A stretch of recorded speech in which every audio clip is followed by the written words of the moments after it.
libro de Ruth que vamos a estudiar hoy. El título de nuestro mensaje es La decisión lo que determina el destino. Dios tiene un destino para usted, pero usted tiene una decisión que necesita hacer. Le invito a abrir la palabra de Dios y buscar el libro de Ruth. Lo encontrará en el Antiguo Testamento, después del libro de Jueces. El libro de Ruth es una maravillosa historia de amor, y a todos nos gustan esas historias, ¿verdad? Realmente es como un cuento de la Cenicienta, porque Ruth era de Moab. Ella no pertenecía a la alta sociedad, pero se casó con el soltero más codiciado de Belén, cuyo nombre era Boaz. La doncella de Moab se casó con el soltero de Belén. Es como un cuento de la Cenicienta, realmente lo es. Y amamos las historias de amor. Unas universitarias oraban en su dormitorio y decían: Señor, danos corazones limpios. Señor, danos corazones puros. Señor, danos novios. Y todas las muchachas respondieron con un gran suspiro: Amén. Nos fascinan las historias de amor. Lo interesante acerca de esta historia es que no es una novela romántica. No. Es una verdadera historia, y es una de las más extraordinarias historias de amor jamás escritas. Benjamin Franklin, quien fuera uno de los fundadores de los Estados Unidos como nación, fue nombrado embajador de su país en Francia, y cuando él estuvo allá, se hizo miembro de una sociedad literaria. Durante las reuniones de esta sociedad, sus socios leían diferentes trabajos literarios, aún agnósticos, a quienes no les importaba en absoluto la Biblia. Pero Benjamin Franklin, sin decirles de dónde había sacado la historia, les relató la historia de Ruth. Cuando terminó, le dijeron: Dr. Franklin, esa es la más hermosa historia de amor que hemos escuchado. Quisiera darnos permiso para que la imprimamos y la demos a conocer al mundo.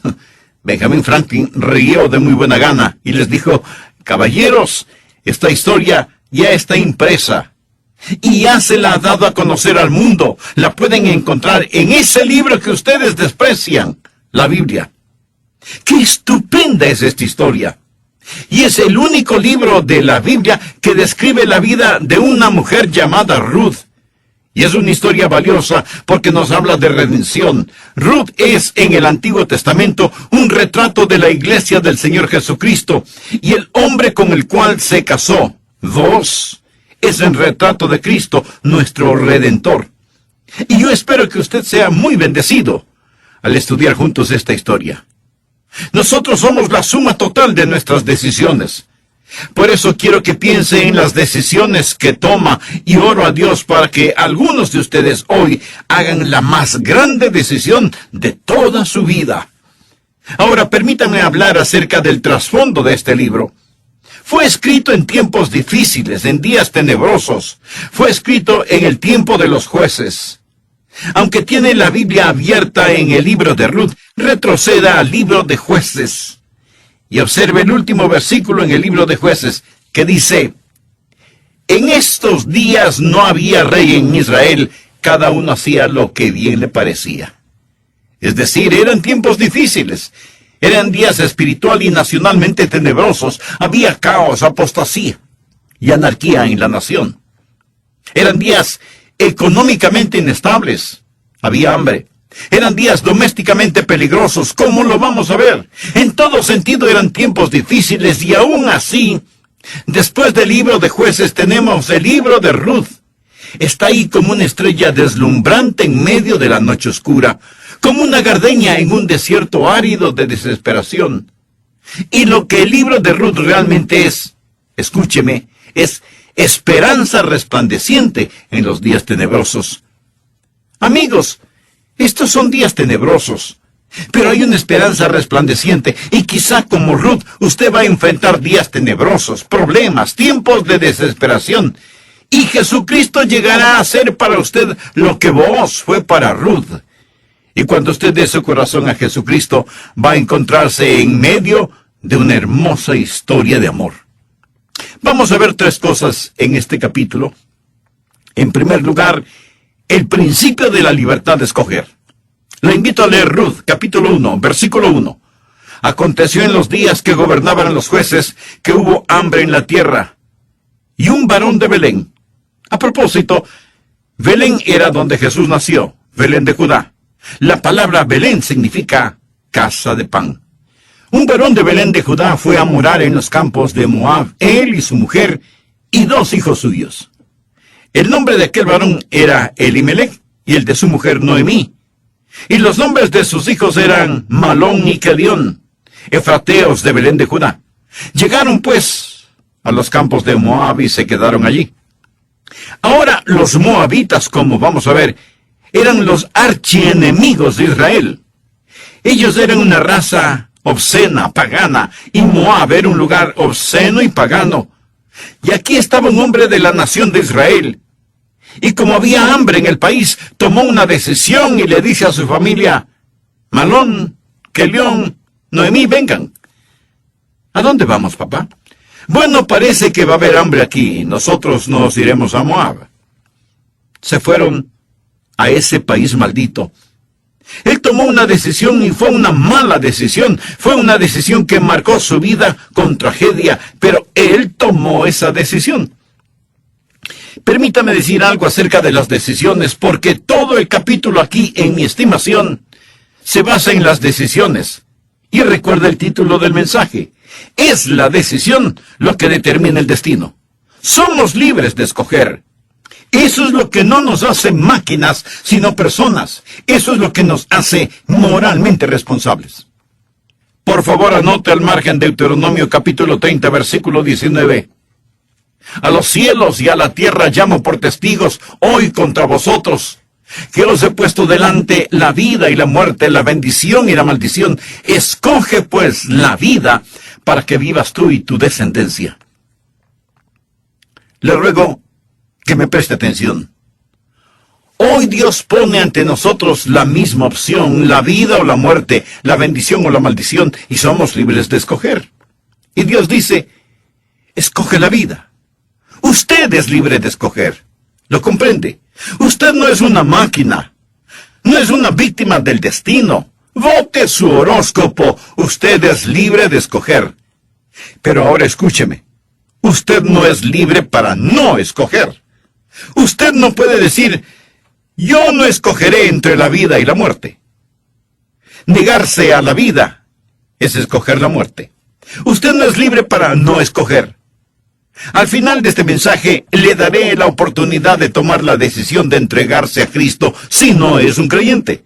Usted tomará una decisión. Si dice: no voy a tomar una decisión hoy. Oh, sí lo hará. Si decide no dar su corazón a Jesús, esa es una decisión. Usted decidió no hacerlo. Verá, rechazar a Cristo es escoger no tener a Cristo. No existe ninguna manera en que usted pueda escaparse de tomar una decisión hoy. Siempre escogemos. Jesús dijo: el que no es conmigo, contra mí es. Lo que muchos no entienden es que el no aceptar a Cristo es rechazarlo. No aceptarlo es negarlo. Aparentemente nunca comprenden que aunque tienen la libertad para escoger, no son libres para no escoger. Hoy usted puede decir sí o no a Jesucristo. ¿Lo comprendió? Jesús dijo: el que no es conmigo, contra mí es. Usted es libre de escoger, pero usted no es libre para no escoger, y usted no es libre para escoger las consecuencias de su decisión. Eso es muy importante. Usted es libre de escoger, pero no es libre para escoger las consecuencias de su decisión. Es libre de escoger lanzarse de un edificio de 10 pisos, pero después de que haya saltado del edificio, lo que usted escogió libremente hacer, empieza a escoger por usted. ¿Correcto? Usted no es libre de escoger las consecuencias de su decisión. Las personas hablan acerca de libertad, hablan del amor libre, pero no son libres de escoger las consecuencias de sus decisiones. Actualmente lo estamos viendo en todo el mundo. La vil epidemia de enfermedades venéreas. Preciosos bebecitos que deberían nacer en hogares llenos de amor. Muchos de ellos pasan por la cámara de la muerte del aborto. Ellos hablan de su libertad de escoger. ¿Por qué no terminan esa frase y dicen su libertad de escoger asesinar a un bebé? Libertad de escoger. Ellos dicen, decidimos no tener este bebé. No, usted no es libre para escoger así. Simplemente es libre de escoger si tendrá un bebé vivo o un bebé muerto, porque de todas maneras va a tener un bebé. Verá, usted es libre de escoger, pero no es libre de no escoger, y no es libre de escoger las consecuencias de su decisión. Primero usted toma su decisión y después su decisión escoge por usted. Déjeme decirle que cuando usted toma unas cuantas grandes decisiones, eso se encarga de muchas de las decisiones pequeñas. ¿Ha salido usted con su cónyuge para ir a comer afuera? ¿Y ha experimentado el ritual de ¿dónde quieres ir a comer? No lo sé, donde tú quieras. Y si están en su carro, darán vueltas y más vueltas por la ciudad discutiendo dónde van a ir a comer. ¿Le ha sucedido eso a usted? Estoy seguro que sí. Permítame decirle lo que hace la diferencia. Cuando mi esposa y yo salimos afuera a comer, no tratamos de tomar una decisión frente a cada restaurante que pasamos.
Porque sabemos exactamente a dónde queremos ir a comer. Verá, cuando usted toma grandes decisiones, un gran número de pequeñas decisiones se realizan automáticamente. Yo viajo frecuentemente y tengo que quedarme en un hotel. Y usted sabe que en las habitaciones de los hoteles puede mirar películas pornográficas en la televisión. Pero cada vez que voy a un hotel, yo no tengo que estar decidiendo si voy a mirar esa basura. Ya he tomado la decisión de no hacerlo porque Cristo es mi Señor. Cuando usted toma unas cuantas decisiones grandes, automáticamente se realizarán unas cuantas decisiones pequeñas. Sí, somos libres para escoger. Pero no somos libres para escoger las consecuencias de nuestras decisiones. Y si hacemos grandes decisiones que automáticamente se encargan de las decisiones pequeñas, entonces la mayor decisión que usted deberá hacer es el confesar que Jesucristo es el Señor. Ahora, hay muchas decisiones que hacemos en la vida que no tienen profundas o mayores consecuencias. Por ejemplo, si usted tiene sed, usted tiene para escoger entre una gran variedad de refrescos de diferentes marcas y tamaños, con cafeína o descafeinados, sin azúcar o artificialmente endulzados. Pero estas decisiones no tienen mayores consecuencias. Es lo mismo si quiere comprar un carro. ¿Sabía que en promedio hay 752 modelos de carros para escoger en infinidad de colores y con toda clase de accesorios? Y en Nueva York hay un almacén que únicamente vende bombillos eléctricos y tiene 2005 variedades de los mismos. Así que mientras algunas decisiones no tienen mayores consecuencias, hay otras decisiones que son extraordinariamente importantes. Entonces, el primer punto que quiero que usted entienda es el principio de la libertad de escoger.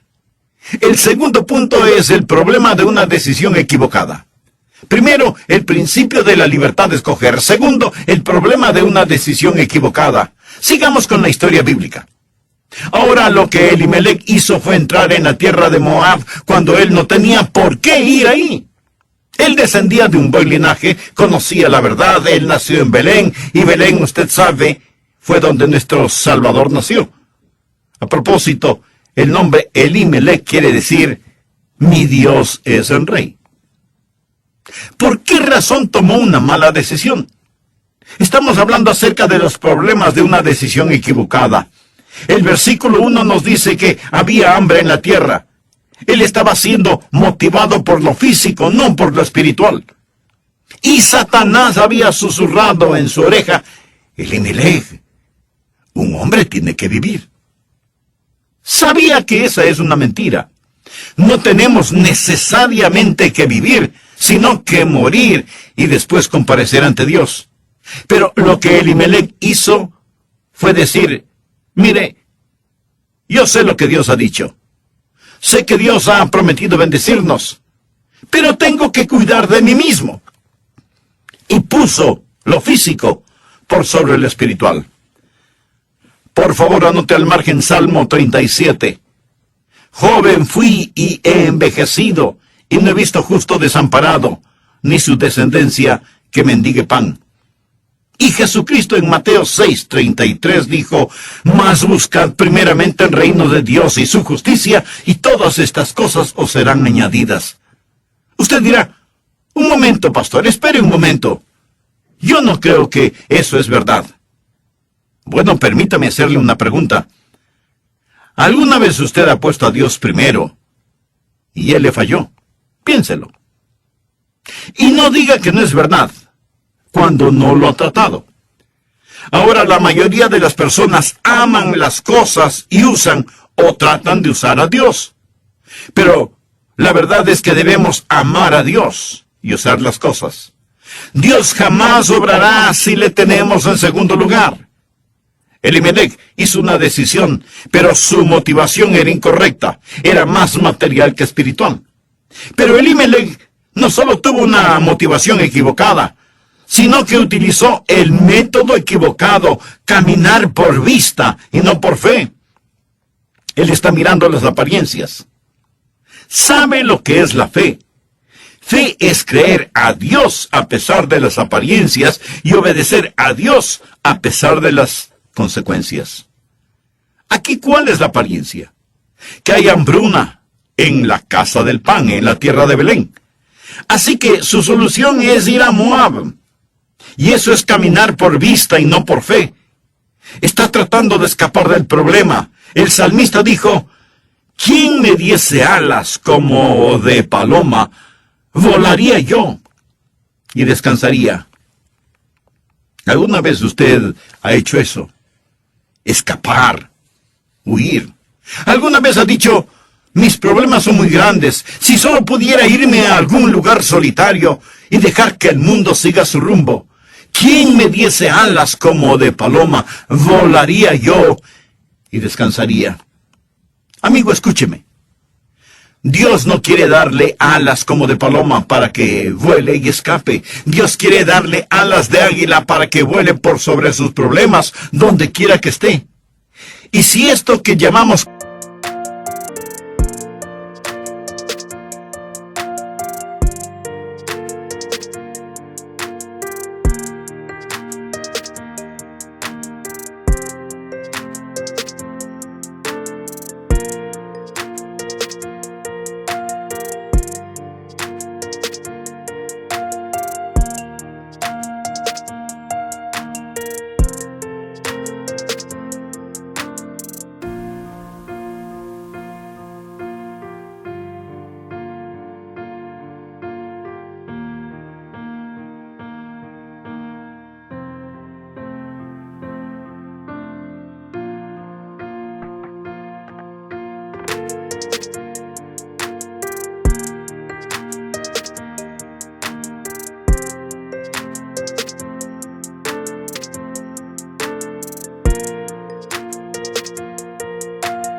cristianismo no da resultado ahora, Si no trabaja en su situación actual, entonces no dará resultado en ninguna parte para nadie. Elimelec estuvo motivado primero por lo material en vez de lo espiritual. Segundo, tuvo la motivación y el método equivocados, caminar por vista y no por fe. Y tercero, tomó la decisión equivocada porque tuvo el amo equivocado. Cuando él fue a Moab, fue a territorio enemigo. Los moabitas eran enemigos de Dios, habían invadido Israel y gobernado por 18 años, y Dios había puesto una maldición sobre ellos. ¿Sabía que cuando usted y yo vivimos en descreimiento y desobediencia a Dios, deshonramos a Dios y entramos en territorio del enemigo? ¿Y qué es lo que sucedió con este hombre cuando trajo a toda su familia a vivir en territorio enemigo? Él tenía 2 hijos. ¿Y sabe lo que hicieron? Se casaron con mujeres moabitas y toda su vida desde entonces fue un verdadero desorden porque no pudo o no quiso creer a Dios. Amigo, ¿tiene su vida en total desorden? Seguramente la causa es espiritual. ¿Cree usted en Dios y a Dios? Si no cree, no en vano su vida es un desorden.